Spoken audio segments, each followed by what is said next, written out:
Good morning students, this is the lecture number 4th of the coordinate geometry and in this lecture हम शुरुआत करने से पहले कुछ बच्चों के पुराने डाउट्स को हम सॉल्व कर लेते हैं। सो डाउट नंबर फर्स्ट, एक्सरसाइज 7.1 का क्वेश्चन नंबर 6 का थर्ड पार्ट। ठीक, एक्सरसाइज 7.1 क्वेश्चन नंबर 6 का third part. In this question आपको दिए गए थे 4 पॉइंट्स एंड आपको पूछा गया था कि ये विच टाइप ऑफ क्वाड्रिलेटरल है। तो हमने कितने टाइप ऑफ क्वाड्रिलेटरल्स पढ़े थे? Square, rectangle, parallelogram and rhombus. So हमने 4 टाइप के पैरेललोग्राम क्लास 8 में पढ़े थे, square, rectangle, parallelogram and rhombus. इन चारों में से ये कोई भी पैरेललोग्राम हो सकता है। स्क्वायर की खास बात, AB is equal to BC is equal to CD is equal to DA। चारों ही साइड्स इक्वल होती है। A, B, C and D, ये चारों ही साइड्स क्या होंगी? इक्वल होंगी। ठीक, चारों ही साइड्स इक्वल होंगी, लेकिन चारों ही साइड्स तो रोम्बस की भी इक्वल होती हैं। So what is the difference between a square and a rhombus? Square और रोम्बस में फिर क्या अंतर हो सकता है? वो अंतर होता है डायगोनल का। फिर हम डायगोनल भी कैलकुलेट करेंगे। तो स्क्वायर की खास बात, AB is equal to BC is equal to CD is equal to DA। एक तो सबसे पहले चारों ही साइड्स बराबर होंगी और दूसरा पॉइंट होता है इसके दोनों ही डायगोनल्स बराबर होंगे। डायगोनल कौन कौन से होंगे? AC and BD। तो AC is equal to BD। तो यदि ये दोनों सेटिस्फाई कर रहे हैं, यदि ये दोनों ही सेटिस्फाई हो रहे हैं, पॉइंट सेटिस्फाई हो रहे हैं, तो ही मैं कहूंगा स्क्वायर है। लेकिन यदि केवल पहला पॉइंट सेटिस्फाई हो रहा है, जैसे हम कहेंगे रोम्बस का, यदि AB is equal to BC is equal to CD is equal to DA है, लेकिन दूसरा जो पॉइंट है कि डायगोनल्स इक्वल नहीं है, तो हम कहेंगे कि ये रोम्बस है। So what is the difference between a square and a rhombus? The difference is only the sides, diagonals के डिफरेंस। देखेंगे स्क्वायर और रोम्बस दोनों की ही चारों साइड्स बराबर होती हैं, but the difference is only that उनके जो डायगोनल्स होते हैं वो इक्वल नहीं होते। ठीक, ध्यान से देखें, फिर हम आपको रेक्टेंगल और पैरेललोग्राम में अंतर समझाते हैं।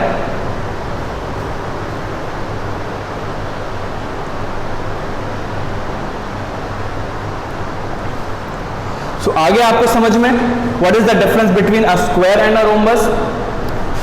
ठीक, नाउ डिफरेंस बिटवीन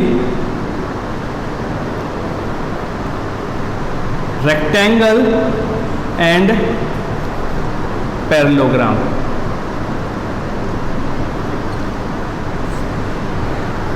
मैं सिंपल सा पहले एक रेक्टेंगल बना लेता हूं। A, B, C and D। ये हुआ AB, BC, CD and DA। ये हुए मेरे दो डायगोनल्स AC एंड BD। तो रेक्टेंगुलर की खास बात, सबसे पहले अपोजिट साइड्स आर इक्वल, मतलब AB CD के बराबर होगा एंड DA BC के बराबर होगा। DA is equal to BC। So एक तो ये हुआ, और दूसरी कंडीशन इसकी जो होती है कि इसमें भी डायगोनल्स इक्वल होते हैं, मतलब AC is equal to BD। Parallelogram की प्रॉपर्टीज क्या होती हैं कि इसमें भी अपोजिट साइड्स इक्वल होते हैं, मतलब AB is equal to CD and BC is equal to DA, पर इसमें जो डायगोनल्स होते हैं वो इक्वल नहीं होते, मतलब AC is not equal to BD। So this is the difference between a rectangle and a parallelogram. ठीक, सो जो क्वाड्रिलेटरल का क्वेश्चन था उसमें हमसे 4 तरीके के क्वाड्रिलेटरल हो सकते थे।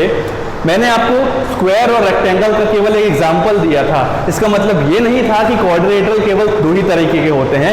क्वाड्रिलेटरल हमारे पास 4 तरीके के होते हैं। सो हम पहचानेंगे कैसे? सबसे पहले स्क्वायर और रोम्बस एक जैसे होते हैं। यदि हम क्या निकालेंगे? सबसे पहले डिस्टेंस निकालेंगे। हम निकालेंगे सबसे पहले AB, BC, CD, DA and AC and BD। हम ये 6 डिस्टेंस निकालेंगे। यदि AB is equal to BC is equal to CD is equal to DA हुआ, मतलब चारों ही साइड्स यदि क्वाड्रिलेटरल की इक्वल होती हैं, तो हमारे पास स्क्वायर और रोम्बस दोनों में से कुछ भी हो सकता है। फिर हम क्या चेक करेंगे? AC and BD। यदि ये दोनों इक्वल हुए then it is a square. यदि ये दोनों इक्वल नहीं हुए then it is a rhombus. ठीक, अब या तो स्क्वायर और रोम्बस, या फिर यदि हमने ये चारों डिस्टेंस कैलकुलेट की और केवल अपोजिट साइड्स इक्वल आए, मतलब AB CD के इक्वल आया, BC DA के इक्वल आया, तो हम कह सकते हैं कि ये एक रेक्टेंगल हो सकता है या एक पैरेललोग्राम हो सकता है। फिर हम क्या कैलकुलेट करेंगे? फिर से हम डायगोनल्स को देखेंगे। यदि डायगोनल इक्वल आए तो रेक्टेंगल, यदि डायगोनल इक्वल नहीं आए तो रोम्बस। सो क्वेश्चन नंबर 6 के थर्ड में यही हमारे पास एक दिक्कत थी कि हमने केवल रेक्टेंगुलर चेक किया, हमने डायगोनल्स चेक नहीं किए। सो हम इस क्वेश्चन को एक बार करके देख लेते हैं। और इस क्वेश्चन के अलावा, क्वेश्चन नंबर 6 के थर्ड के अलावा, फर्स्ट और सेकंड में भी आप यही डायगोनल्स भी चेक करेंगे। तो हमारे पास पॉइंट्स थे 4,5, दूसरा पॉइंट था 7,6, तीसरा पॉइंट था 4,3 एंड चौथा पॉइंट था 1,2। ठीक, तो सबसे पहले सॉल्व करते हैं।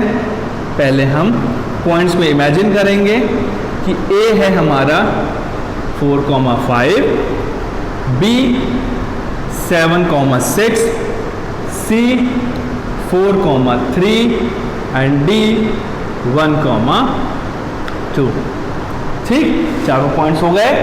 दूसरा काम क्या होता है स्टेप 1 में? स्टेप 2 का काम होता है हमें ये 6 डिस्टेंस कैलकुलेट करनी है। तो सबसे पहले हम कैलकुलेट करेंगे AB। What is AB? AB का मतलब होता है distance between A and B, मतलब A और B के पॉइंट्स के बीच में डिस्टेंस निकालना। तो जब मैं A और B के पॉइंट्स की डिस्टेंस निकालूंगा, मुझे AB कैलकुलेट करना है, तो मैं A को पॉइंट्स क्या थे 4,5, उसको मान लूंगा x1 और y1, और जो B का पॉइंट है 7,6, उसको मान लूंगा x2 और y2। ठीक, AB का मतलब distance between A and B, तो A को मान लूंगा x1 y1 एंड B को मान लूंगा x2 y2। So AB calculate करूंगा। AB is equal to, distance formula क्या होता है? x2 माइनस x1 का whole square plus y2 minus y1 का whole square, it is equal to under root x2 7 minus x1 4, तो 7 minus 4 का whole square plus y2 6 minus y1 5, 6 minus 5 का whole square, it is equal to 7 minus 4 3 का whole square plus 6 minus 5 1 का whole square, it is equal to under root of 9 plus 1 under root of 10। तो A B आपका आया under root of 10। ठीक, अब इसके बाद ए बी के बाद हम क्या निकालेंगे? दूसरी साइड BC। BC का मतलब क्या होता है? Distance between B and C। ठीक, तो B पॉइंट को मान लूंगा मैं 7,6, तो ये हो गया मेरा x1 y1, and C point जो है मेरा 4,3, ये हो गया मेरा x2 y2। ठीक, x1 y1 और x2 y2 हो गया। तो जब मैं BC कैलकुलेट करूंगा तो वही डिस्टेंस फॉर्मूला लगाऊंगा।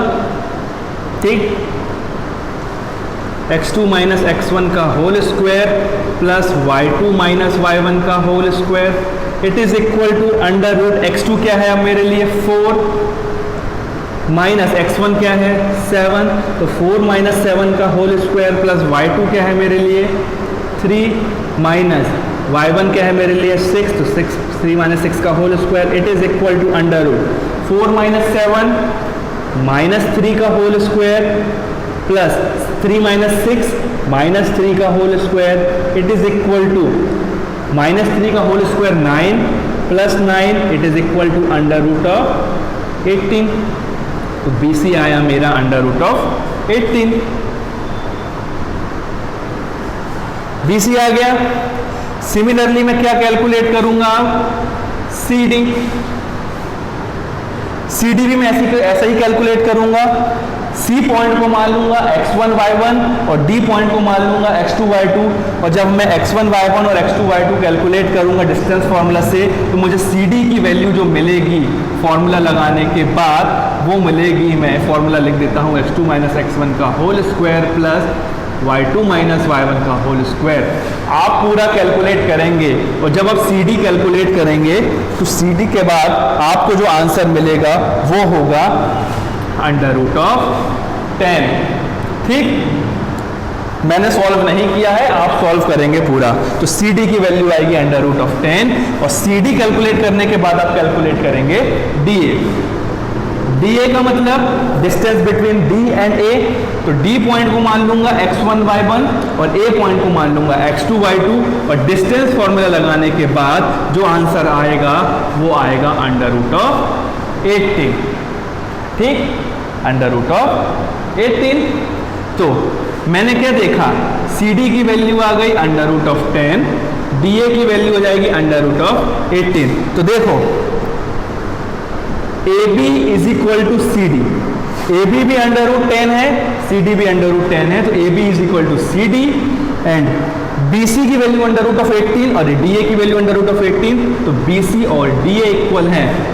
ठीक, चारों इक्वल नहीं है, इसका मतलब ये स्क्वायर और रोम्बस नहीं है। ठीक है, तो इसका मतलब ये रेक्टेंगल और पैरेललोग्राम है। ठीक, अब हमें चेक करना है कि ये रेक्टेंगल है या पैरेललोग्राम। अब वो कैसे चेक करेंगे, वो हम डायगोनल से चेक करेंगे।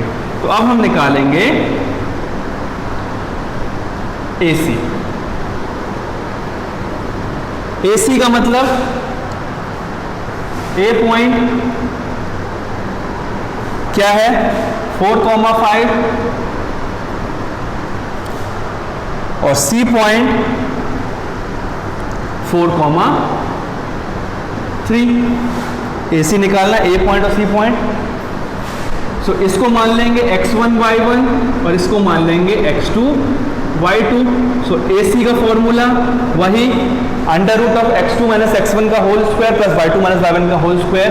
मैं सीधे वैल्यू रख रहा हूँ, x2 मतलब 4 माइनस x1 मतलब 4 माइनस 4 का होल स्क्वायर प्लस y2 मतलब 3 माइनस y1 का मतलब 5, तो 3 माइनस 5 का whole square it is under root of 0 का होल स्क्वायर प्लस माइनस 2 का होल स्क्वायर।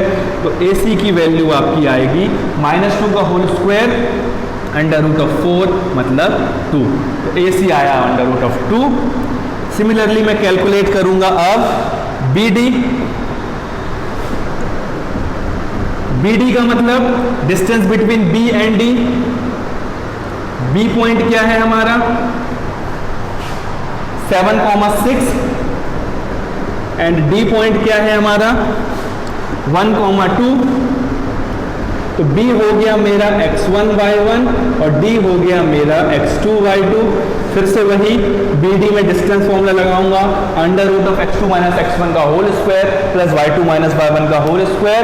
सो x2 मेरा पास क्या है 1 माइनस x1 है 7, तो 1 माइनस 7 का होल स्क्वायर प्लस y2 क्या है मेरे पास 2 माइनस y1 है मेरे पास 6, तो 2 माइनस 6 का whole square it is equal to under root 1 minus 7 minus 6 का whole square plus 2 minus 6 minus 4 का whole square it is equal to under root minus 6 का होल स्क्वायर 36 और 4 का whole square 16 it is equal to 42 and 52 under root of 52। तो BD की value आ गई under root of 52।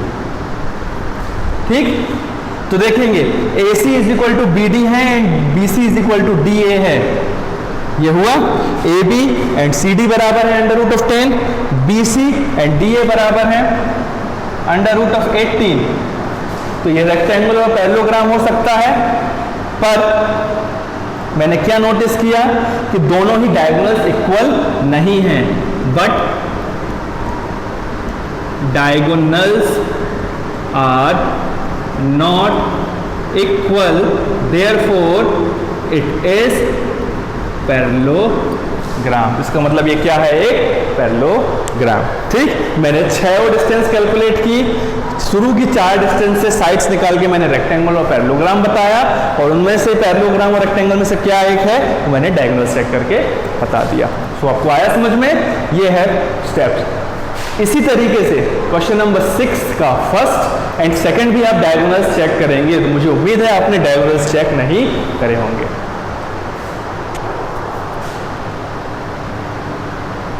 Now अब मैं रब कर रहा हूं।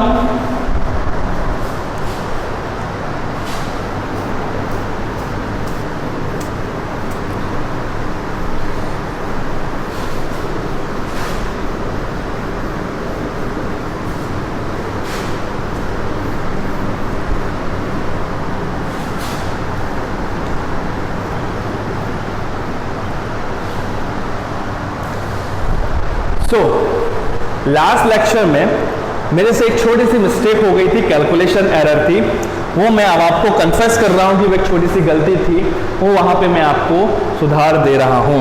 सो एक्सरसाइज 7.1 का क्वेश्चन नंबर 7 जो था, उसमें एक छोटी सी मिस्टेक हुई थी, और वो मिस्टेक थी मेरे पास, मैं इस क्वेश्चन को फिर से सॉल्व कर दे रहा हूं। वो है find the point on the x axis. मेरे पास एक एक्स एक्सिस है और उस एक्स एक्सिस में कोई एक पॉइंट है जो मुझे फाइंड करना है। So let that point is P, और उसका कोऑर्डिनेट क्या होगा, एक्स एक्सिस में यदि कोई पॉइंट होता है तो उसका कोऑर्डिनेट होता है x, 0। तो उसका कोऑर्डिनेट हुआ x, 0। अगली लाइन क्या लिखा है, which is equi distance from the point 2, -5। जो कोई दो पॉइंट है 2, -5 एंड -2, 9 उससे इक्वी डिस्टेंस पर है। मतलब उसने क्या कहा कि मुझे एक्स एक्सिस में एक पॉइंट फाइंड करना है, तो मैंने उस पॉइंट को मान लिया P, जिसके कोऑर्डिनेट है x, 0, और मुझे उस तरीके से फाइंड करना है ताकि वो जो दो पॉइंट्स हैं उनके बीच की जो डिस्टेंस है वो P से सेम हो जाए। तो मैंने मानूंगा एक पॉइंट है A, 2, -5 एंड दूसरा पॉइंट है B, -2, 5। और चूंकि मुझे उसने बोल दिया है इक्वी डिस्टेंस, इसका मतलब AP is equal to BP। ठीक, सो गिवन, सबसे पहले A पॉइंट मुझे गिवन है 2, -5 एंड B पॉइंट को मैं मान लूंगा -2, 9। ठीक, और दूसरी चीज मुझे क्या गिवन है कि एक पॉइंट है P जो किस में है, एक्स एक्सिस में, तो P के कोऑर्डिनेट हुए x, 0। और तीसरी चीज क्या गिवन है कि भैया P पॉइंट A और B से बराबर दूरी पे है, मतलब AP is equal to BP है।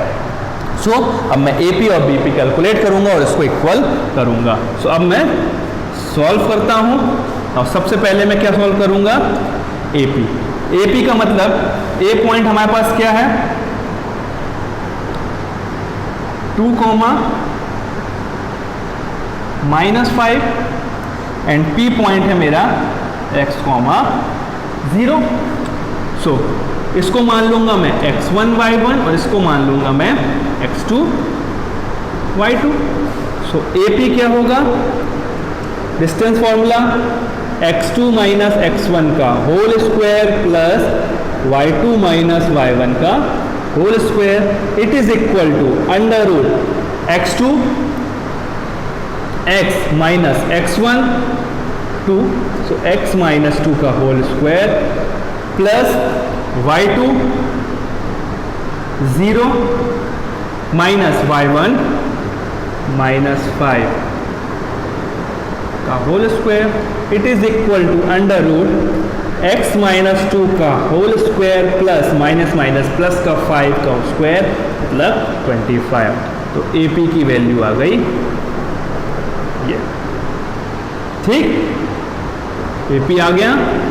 अब मैं कैलकुलेट करूंगा BP मतलब B पॉइंट है मेरे पास -2,9 एंड P पॉइंट है x, 0, ठीक।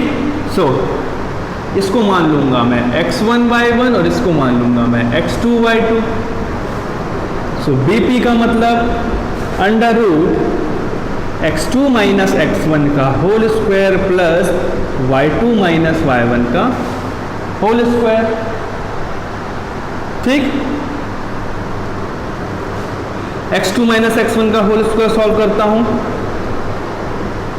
x2 है मेरे पास x माइनस x1 है मेरे पास -2 का होल स्क्वायर प्लस y2 है मेरे पास 0 माइनस y1 है मेरे पास 9 का whole square it is equal to under root x plus 2 का whole square plus 0 minus 9 is 9 का होल स्क्वायर, आंसर 81, ठीक। आ गया, BP हो गया। अब AP BP निकल गई, बट हमें गिवन क्या है, AP is equal to BP। तो AP और BP बराबर है मेरे पास, और BP, तो मैं AP और BP को इक्वल कर देता हूं। AP क्या है, अंडर रूट x माइनस 2 का whole square plus 25 is equal to under root x plus 2 का होल स्क्वायर प्लस 81, ठीक। दोनों ही अंडर रूट है इक्वल के बाद, तो ये अंडर रूट से ये अंडर रूट कैंसल। इक्वेशन क्या बची, x माइनस 2 का whole square plus 25 is equal to x plus 2 का होल स्क्वायर प्लस 81, ठीक। अब मैं x माइनस 2 का होल स्क्वायर सॉल्व करूंगा। व्हाट इज x माइनस 2 का whole square, x square minus 2 a square minus 2ab minus 2 into x plus b square plus का 25 is equal to a plus b का whole square, a square plus 2ab plus b square और plus का 81, ठीक। x square से x square cut गया और 2 square से 2 square cut गया। यहां पे क्या बचा, माइनस का 4x और प्लस का 25, और यहां पे क्या बचा, प्लस का 4x और प्लस का 81, ठीक। अब मैं ये सब की सब चीजें उधर लेके जाता हूं। जब मैं सब की सब चीजें उधर लेके गया तो पहले 4x प्लस 81 था, और जब यहां का 4x इधर गया तो हो गया वो प्लस का 4x, ठीक। पहले 4x प्लस 81 था और यहां का 4x गया तो प्लस का 4x, और यहां का 25 गया तो माइनस का 25, और यहां कुछ नहीं बता दो 0। So 8x 4x plus 4x 8x plus 81 minus 25 is 56। So 8x is equal to 0, और 56 उधर गया तो माइनस का 56। सो x की वैल्यू आएगी -56 upon 8, it is equal to minus का 7। x की वैल्यू आई माइनस का 7। तो लेकिन मुझे x की वैल्यू नहीं फाइंड करनी थी, मुझे फाइंड करना था p के कोऑर्डिनेट्स। तो कोऑर्डिनेट ऑफ p क्या है, x, 0 मतलब -7, 0, ये आपका आंसर है, ठीक। यहां पे मेरे से एक छोटी सी मिस्टेक हुई थी इस स्टेप में। इस स्टेप के बाद यहां पे मैंने 4x प्लस 4x को 8x की जगह 16x लिख दिया था, जिसके कारण से हमारा आंसर गलत आ गया था।